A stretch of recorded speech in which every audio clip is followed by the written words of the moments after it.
कल्पना कीजिए, आप एक सुबह उठते हैं और कैलेंडर कहता है कि ब्रह्मांड को बने 13.8 अरब साल हो गए। लेकिन कहीं बहुत दूर एक विशाल ब्लैक होल के पास एक अंतरिक्ष यात्री अपनी आंखें खोलता है और उसके लिए ब्रह्मांड सिर्फ 6 दिन पुराना है। और ब्लैक होल के बिल्कुल केंद्र में, जिसे सिंगुलैरिटी कहते हैं, वहां तो समय का कोई अस्तित्व ही नहीं है। वहां मौजूद किसी के लिए ब्रह्मांड अभी इसी पल में बन रहा है। यह सुनने में असंभव लगता है ना? लेकिन यही आइंस्टाइन की रिलेटिविटी की अजीब और सुंदर दुनिया है। और अगर आपको ऐसे ही दिलचस्प विषयों में रुचि है ना, तो प्लीज हमारे चैनल को सब्सक्राइब करें, इस वीडियो को लाइक करें और हाँ, अपने दोस्तों और परिवार के साथ शेयर भी करें। आज हम समय की इसी पहेली को बिना किसी मुश्किल इक्वेशन के सिर्फ कल्पना के जरिए समझेंगे। और ये समझना बहुत जरूरी है, क्योंकि ये कोई साइफाई कहानी नहीं है, बल्कि विज्ञान का एक सिद्ध सिद्धांत है। हम अक्सर सोचते हैं कि समय एक नदी की तरह है जो सबके लिए एक ही रफ्तार से बहती है। हाँ, एक घड़ी की तरह जो सबके लिए टिक टिक करती है। बिल्कुल, लेकिन आइंस्टाइन ने हमें सिखाया कि समय असल में एक लचीली चीज है जो गुरुत्वाकर्षण यानी ग्रेविटी के असर में मुड़ जाती है, खिंच जाती है और यहाँ तक कि धीमी भी हो जाती है। चलिए, इसी बात को एक मजेदार कहानी से समझते हैं। सोचिए, ब्रह्मांड अपना जन्मदिन मना रहा है। एक बहुत बड़ी कॉस्मिक बर्थडे पार्टी हो रही है। अच्छा? इस पार्टी में सब आए हैं, पृथ्वी के लोग, दूसरे ग्रहों के जीव और कुछ साहसी अंतरिक्ष यात्री भी, जिनका घर एक विशाल ब्लैक होल के पास है। माहौल बहुत खुशनुमा है। तभी पार्टी का मेजबान स्टेज पर आता है और घोषणा करता है, दोस्तों, आज हम अपने अस्तित्व के 13.8 अरब साल पूरे होने का जश्न मना रहे हैं। सब लोग तालियां बजाते हैं, खुश होते हैं। ये वो नंबर है जो हम सब ने विज्ञान की किताबों में पढ़ा है। ये हमारे लिए ब्रह्मांड की ऑफिशियल उम्र है, एक फैक्ट जिस पर कोई सवाल नहीं उठाता। बिल्कुल, लेकिन तभी भीड़ में से एक अंतरिक्ष यात्री जो उस ब्लैक होल के पास से आया है, धीरे से अपना हाथ उठाता है। वो थोड़ा झिझकते हुए कहता है, माफ करना, शायद कोई गलती हुई है। मेरे कैलेंडर के हिसाब से तो ब्रह्मांड सिर्फ 6 दिन पुराना है। पार्टी में अचानक सन्नाटा छा गया होगा। हाँ, सब लोग उसे घूर कर देखने लगते हैं। एक तरफ 13.8 अरब साल और दूसरी तरफ सिर्फ 6 दिन। ये कैसे हो सकता है? कोई मजाक कर रहा है क्या? और यहीं पर आइंस्टाइन का जीनियस सामने आता है। वो अंतरिक्ष यात्री मजाक नहीं कर रहा था। भौतिकी के नियमों के हिसाब से वो बिल्कुल सही था। यहीं पर हमारी रोजमर्रा की समझ और ब्रह्मांड की हकीकत का टकराव होता है। तो इसके पीछे का विज्ञान क्या है? आइंस्टाइन ने हमें बताया कि स्पेस और समय अलग अलग नहीं है, बल्कि एक ही चादर का हिस्सा है, जिसे स्पेस टाइम कहते हैं। स्पेस टाइम की चादर?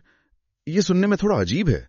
इसे और आसान शब्दों में समझा सकती हैं? जरूर। कल्पना कीजिए कि आपने एक बड़ी सी ट्रैम्पोलिन फैलाई हुई है। ये ट्रैम्पोलिन ही स्पेस टाइम है। अब अगर आप उस पर एक छोटी सी गेंद रखेंगे तो वो ज्यादा असर नहीं डालेगी। ठीक है। ये पृथ्वी जैसी कोई चीज है जिसकी ग्रेविटी सामान्य है। यहाँ समय सामान्य रूप से चलता है, टिक टॉक टिक टॉक। लेकिन अब सोचिए, आप उसी ट्रैम्पोलिन के बीच में एक बहुत भारी बोलिंग बॉल रख देते हैं। अच्छा, तो वो बोलिंग बॉल ट्रैम्पोलिन में एक गहरा गड्ढा बना देगी और चादर को अपनी तरफ खींच लेगी। बिल्कुल सही। वो बोलिंग बॉल ही एक ब्लैक होल है। उसने स्पेस टाइम की चादर में एक बहुत गहरा गड्ढा बना दिया है।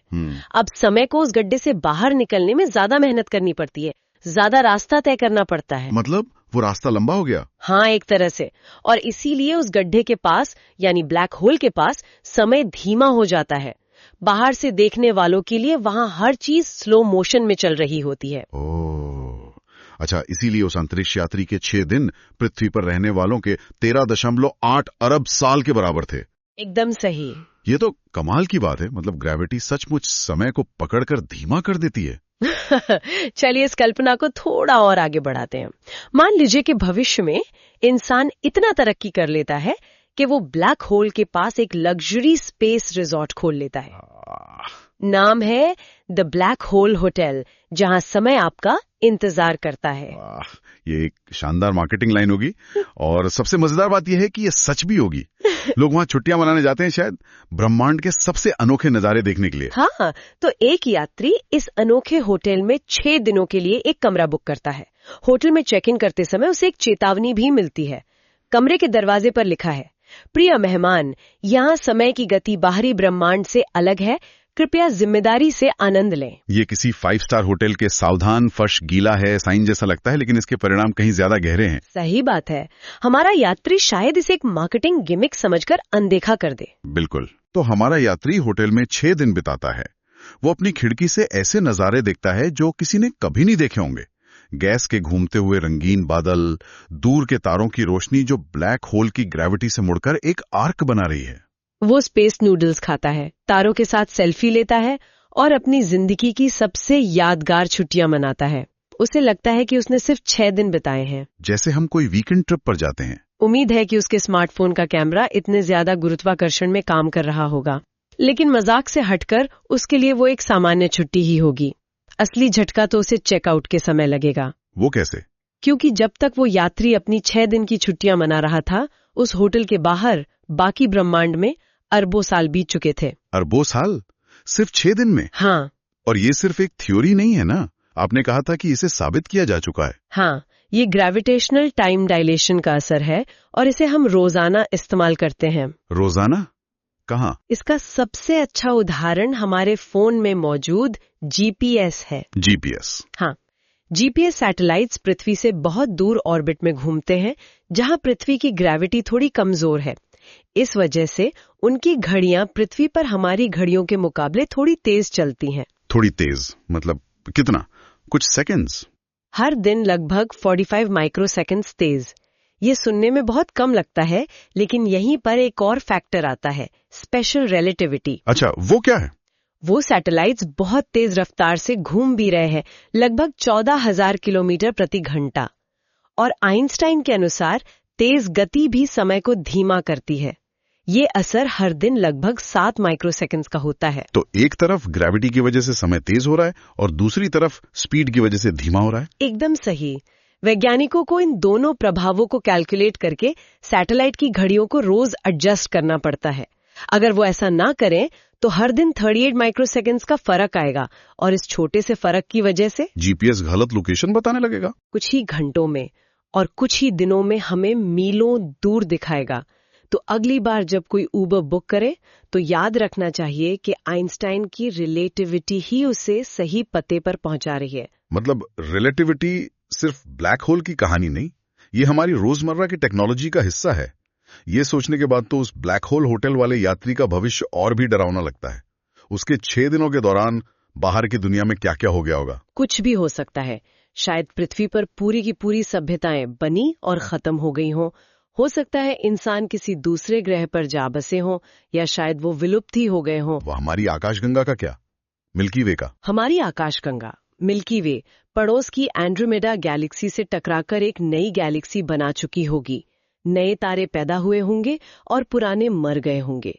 जब वो यात्री 6 दिन बाद होटल से बाहर निकलेगा तो वो एक ऐसे ब्रह्मांड में कदम रखेगा जिसे वो पहचानता ही नहीं। उसके दोस्त, उसका परिवार, उसकी दुनिया, सब कुछ इतिहास बन चुका होगा। वो एक तरह से भविष्य में पहुंच गया है, बिना किसी टाइम मशीन के।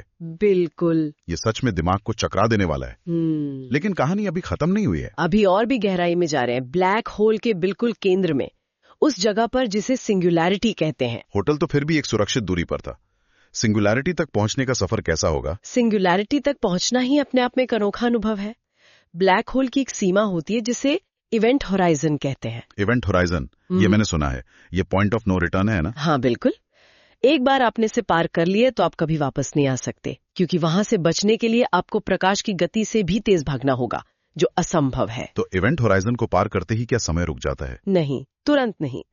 यहाँ एक और मजेदार बात है।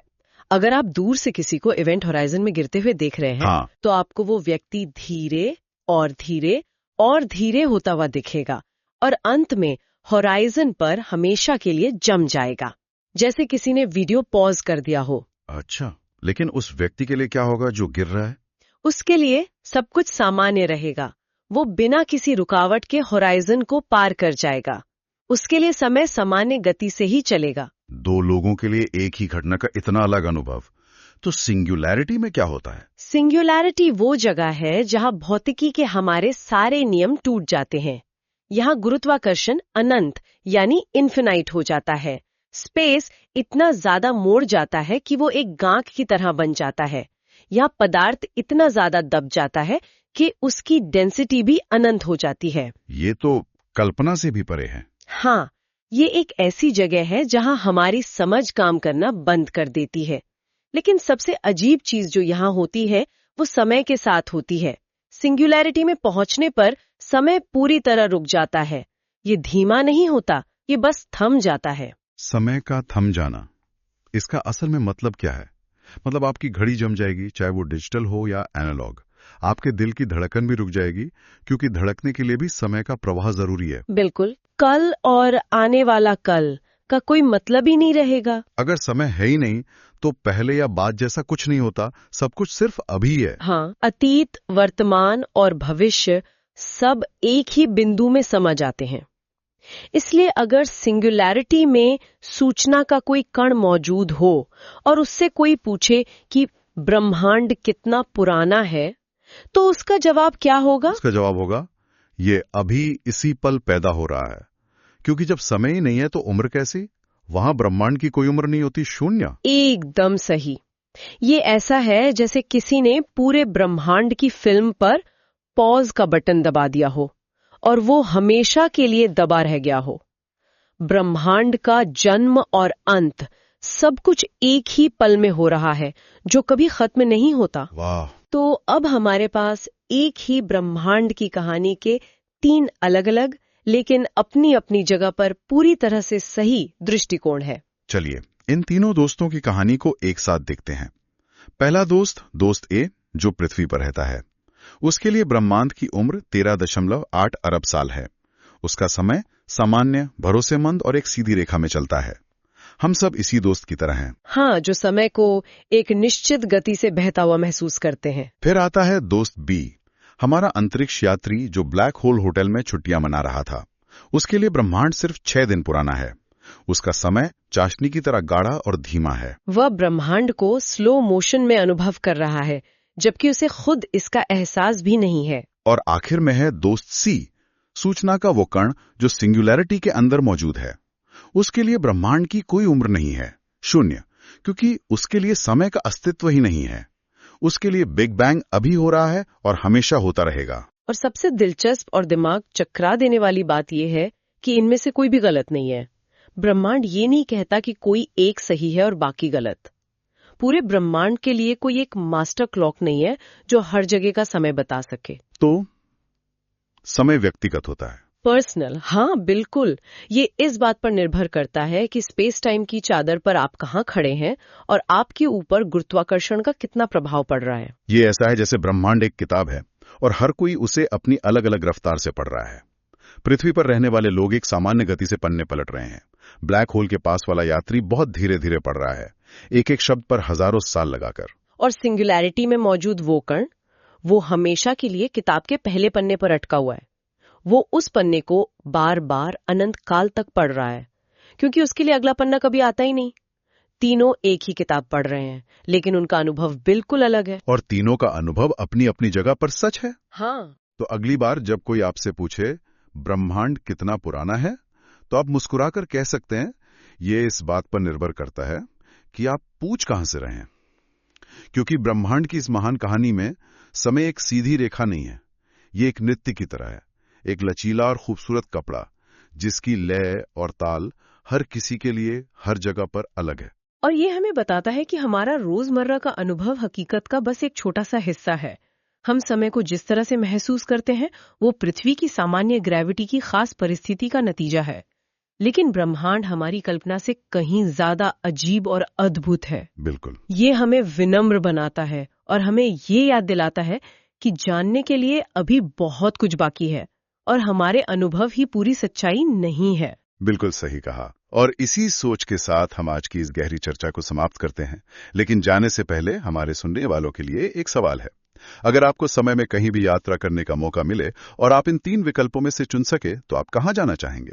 पृथ्वी के सामान्य भविष्य में, अतीत में, या फिर ब्लैक होल के पास उस होटल में जहां समय धीमा हो जाता है और आप पूरी सभ्यताओं को बनते बिगड़ते देख सकते हैं? नीचे कमेंट सेक्शन में हमें बताएं। हमें आपके जवाबों का इंतजार रहेगा। आप यहां तक आ ही गए हैं तो जाने से पहले प्लीज चैनल को सब्सक्राइब कर लें, ताकि आपको ऐसे ही ज्ञानवर्धक वीडियो के नोटिफिकेशन मिलते रहें।